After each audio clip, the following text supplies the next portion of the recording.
रसोई बनाने वालों को सूपकार कहा जाता है। देखो, भोजन के पहले चरण धोने की परंपरा क्या है?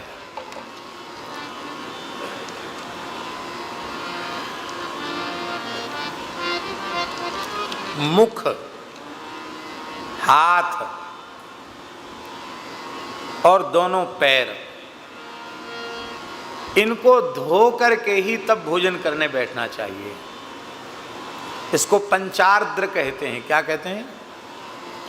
भोजन के समय 5 चीजें गीली होनी चाहिए। पैर गीले होना चाहिए, हाथ गीले होना चाहिए। गीले कब होंगे? जब धोओगे। और मुख भी गीला होना चाहिए। भोजन के पहले बढ़िया से कुल्ला करना, मुख धोना, नेत्र, कान, इन पर जल लगाना, क्योंकि सूक्ष्म कण यहाँ सब चिपक जाते हैं। भोजन के साथ शुचिता का विशेष ध्यान रखा गया।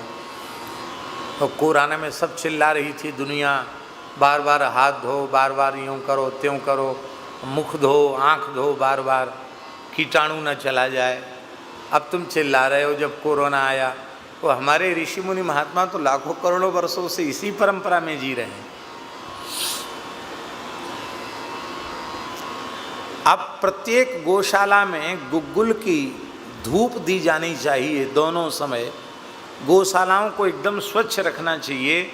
यह बात ग्रंथों में लिखी हुई है। और अब ये लंपी वायरस आया तो 2-2, 3-3, 4-4 बार लोग धूप कर रहे हैं और उससे फायदा हो रहा है।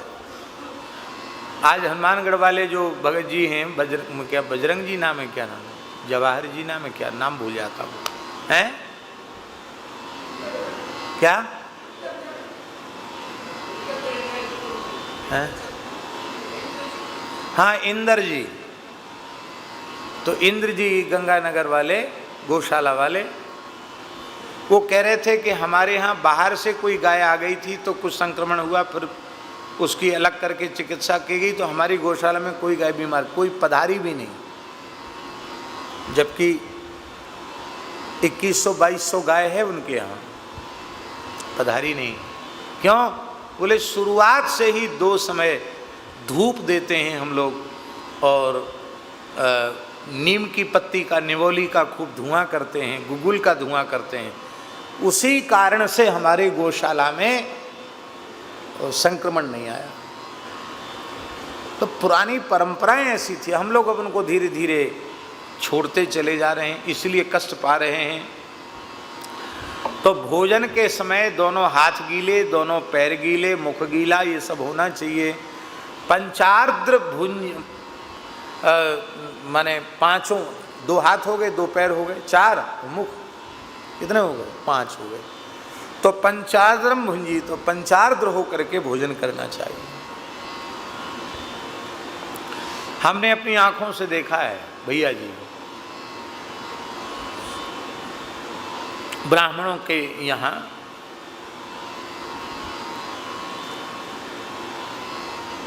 अपना अपना लोटा भरो,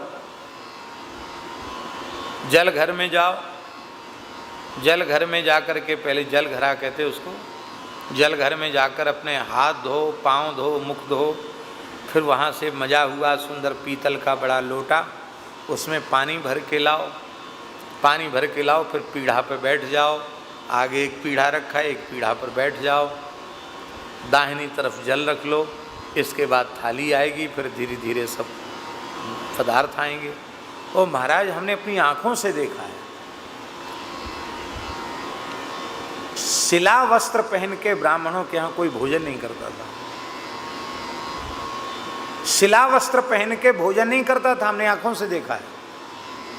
हमारे शरीर के बाबा बहुत वृद्ध हो गए और ठंड में तो कितनी ठंड पड़ती है, बूढ़े को कितनी ठंड लगती है, लेकिन कहते हमने जीवन में कभी कुर्ता पहन के, बनियान पहन के और कभी भोजन नहीं किया, तो ऐसे हम उघारे ही भोजन करेंगे। आधी धोती पहनते, आधी ओढ़ लेते, सूती धोती। एक गोरोसी में थोड़ी सी अग्नि जला के निकट रख दी जाती, जिससे थोड़ी उनको गर्मी मिलती रहे।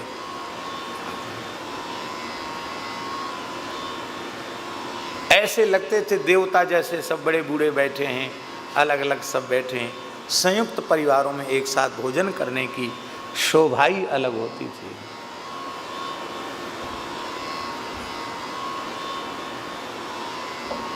अब खड़े खड़े खाने का, जूता पहन के खाने का प्रचलन हो गया। ये है, इसलिए सबके चरण धुलाए गए, सबके हाथ धुलाए गए। हस्त पाद प्रक्षालन और मुख प्रक्षालन ये करने के पश्चात फिर उनको आसन पर बिठाया गया, और आसन पर बिठाने के बाद सब रसोइयों को बुलाया गया। रसोइयों को संस्कृत में कहते हैं सूपकार। सूपकार, सूपकार माने रसोइया। रसोइया की बात और बता दें, बतानी जरूरी है इसलिए बता देते हैं, मानो तो ठीक न मानो तो ठीक। प्राचीन काल में जो हमारे यहाँ रसोई की परंपरा थी, ब्राह्मण तो स्वपाकी ही होते थे, क्योंकि स्वपाकी तो यतिर्नष्टः परपाकी च ब्राह्मण। स्वपाकी यति नष्ट हो जाता है और परपाकी ब्राह्मण नष्ट हो जाता है। ब्राह्मण स्वपाकी होते थे, और जहाँ कहीं ब्रह्म भोज होता था वहाँ ब्राह्मण ही रसोई बनाने जाते थे। ब्राह्मण ही बनाते, ब्राह्मण ही परोसते, और वो फिर चले जाते तो फिर बाद में सब लोग लेते। फिर तो खुली छूट है, खाओ पाओ पियो। तो द्विजातियों के यहाँ, द्विजाति माने ब्राह्मण क्षत्रिय वैश्य, इन द्विजातियों के यहाँ उत्सव महोत्सव के काल में रसोई के लिए जो आते थे वो ब्राह्मण देवता ही होते थे, दूसरी जाति के नहीं। बड़े पवित्र आचार विचार वाले, यज्ञोपवीत धारण करने वाले, त्रिकाल संध्या करने वाले, बहुत आचार विचार से पवित्रता से रसोई बनाते थे। ये परंपरा थी, ये शास्त्रीय परंपरा बता रहे हैं हम आपको। द्विजाति के लिए ब्राह्मण रसोईया, और द्विजाति के जो इतर हैं उनके लिए उनकी जाति का अपना रसोईया, जो जिस वर्ण का है उसी वर्ण का रसोईया।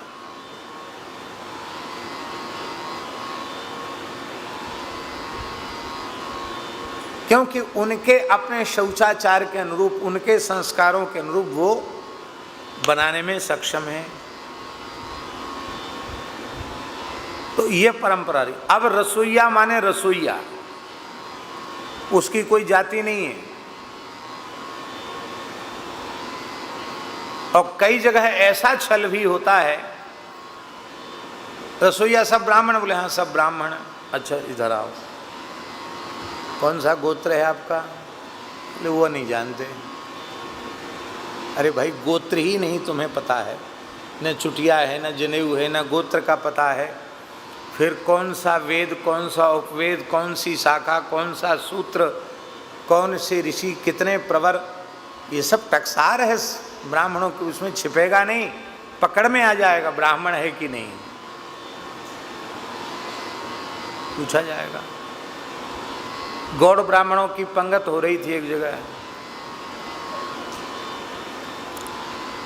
बढ़िया अच्छी दक्षिणा और बढ़िया सुंदर उनका सत्कार था। 10-10 गज की एक एक धोती, उनको 10-10 गज कपड़ा और बढ़िया आसन वासन कंबल और सुंदर भोजन दक्षिणा। केवल ब्राह्मणों में भी गौड़ ब्राह्मण ही थे सब। एक बेचारा गरीब मुसलमान था, उसने सोचा भैया ऐसी खाए बिना मर रहे हैं, क्या है तिलक वगैरह लगा लो, चलो भीड़ तो है ही है।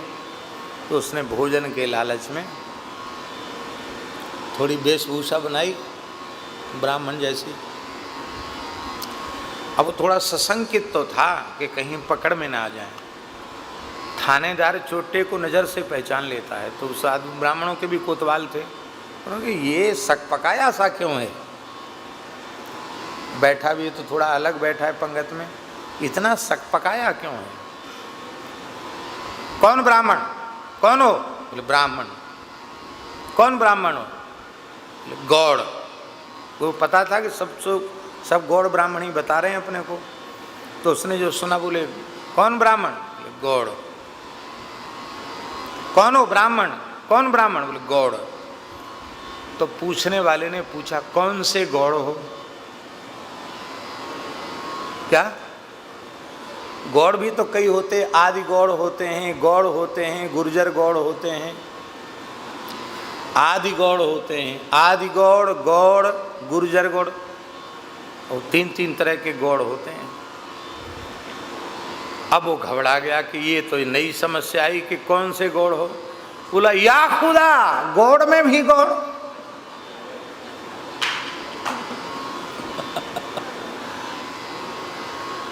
ये गौड़ में गौड़ कहाँ से आ गया? अरे अरे भगाओ भगाओ भगाओ।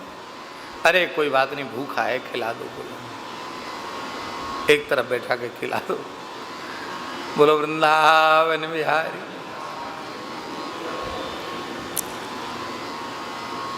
पहले कोई जमाना था कि ब्राह्मण और साधु भी मारवाड़ियों के यहाँ बिना किसी संकोच के प्रसाद पाते थे, वैश्य के यहाँ प्रसाद पाते थे। जहाँ क्यों?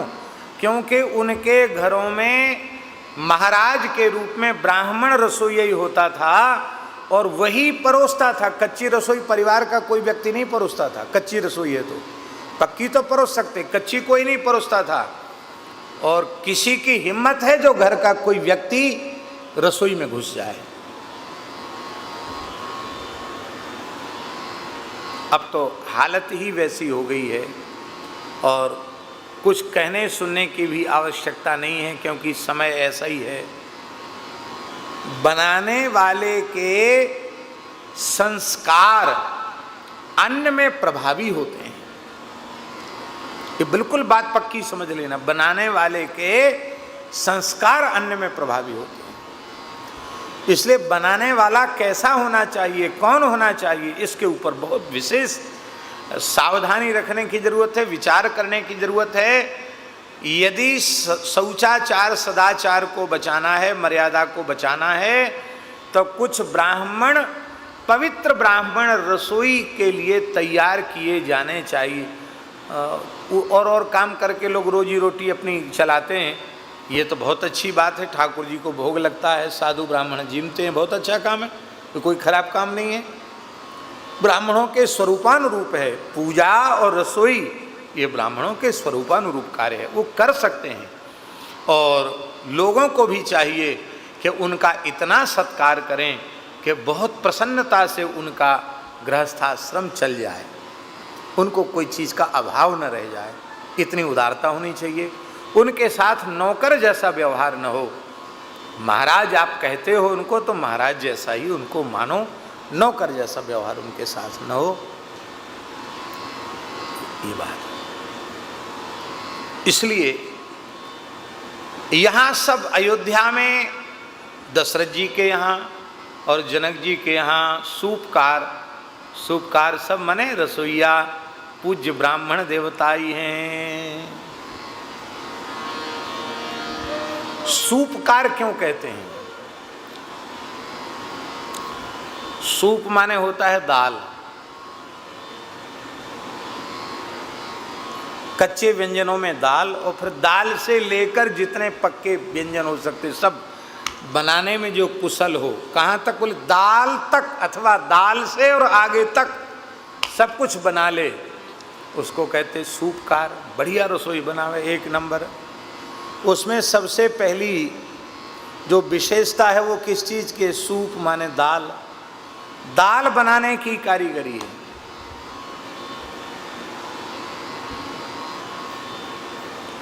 हमारे ये संत जी हैं,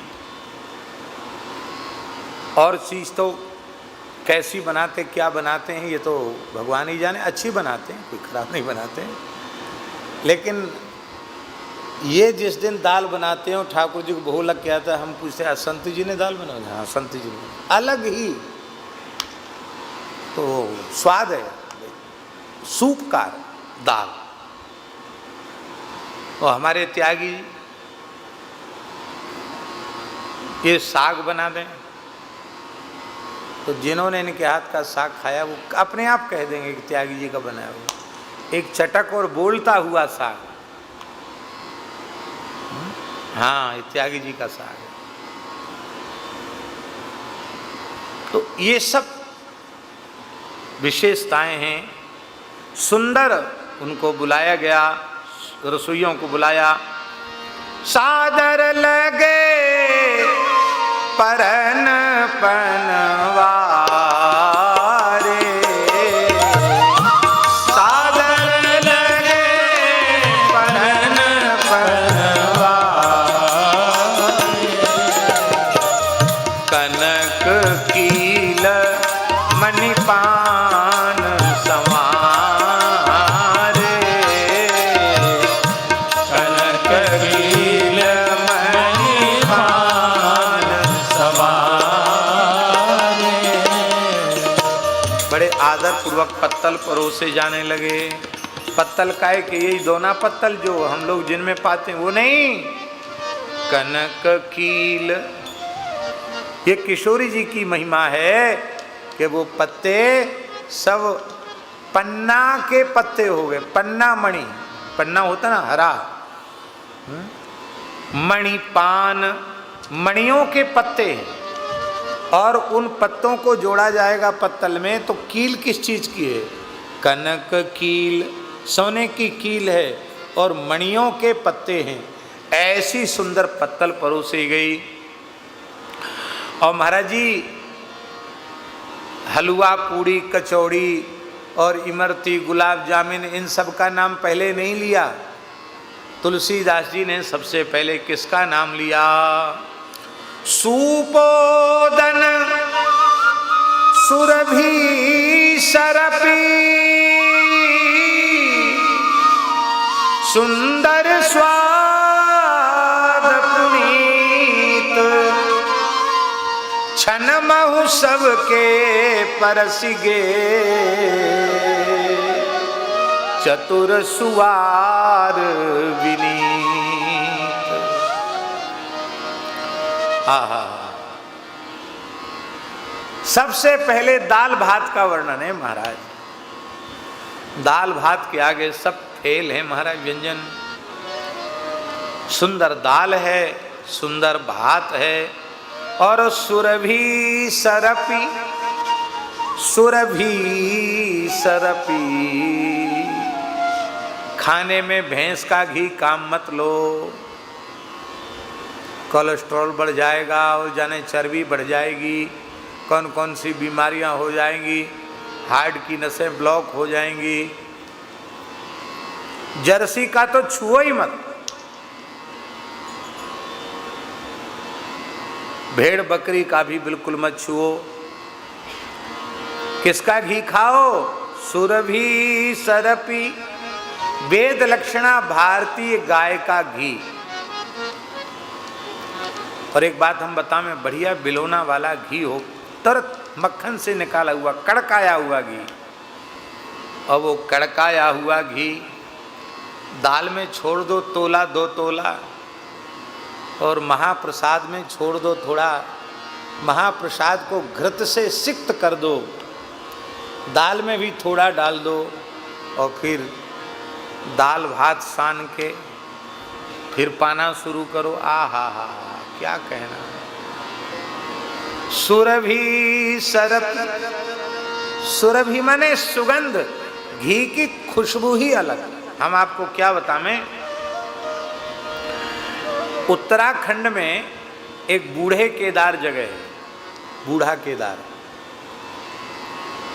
वहाँ हमारी कथा हुई। एक संत के पिता माता पधार गए थे, विरक्त संत थे, गौड़ीय महात्मा थे, और बड़े पवित्र पर्वतीय ब्राह्मण कुल में उनका जन्म हुआ था। बोले महाराज, मेरे मन में है कि मैं अपने माता पिता के निमित्त कथा कराऊं। मेरे पिताजी माताजी पधार गए हैं। वैसे तो कभी जन्मभूमि जाना होता नहीं, हम कि चलेंगे, चले गए। हम गए कथा में। बड़े अच्छे लोग थे, बड़े भाव और बड़े उत्साह से, बड़े पवित्र लोग। छोटी छोटी पहाड़ी गाय, और वो जहाँ गांव था वो गांव भी कोई रास्ता था ही नहीं जाने का। माने वाहन तो जा ही नहीं सकता, पतली पतली पगडंडी से ऐसे ऐसे करके छोटा रास्ता, उसी पैदल चल के गए और वहाँ कथा हुई। बोले महाराज भोजन तो नहीं करने देंगे हम लोग आपको। बोले हमारे पहाड़ का नियम है, श्रोता अन्न नहीं खाता, वक्ता भी अन्न नहीं खाता, हम लोग तो 2 टाइम प्रसाद पाने वाले। नहीं नहीं, यहाँ का तो नियम है, एक समय फलाहार, रात्रि को भोजन मिलेगा, ठीक है। तो ऐसा पहाड़ी देसी चावल और दाल और जो पहाड़ी गऊ का घी, महाराज हम क्या कहें, ऐसी खुशबू ऐसी सुगंध उस घी में भात में और दाल में पड़ जाए तो बहुत सुस्वादु हो जाता। सुरभि सरपी, सुंदर घी, स्वाद सुंदर स्वाद पुनी।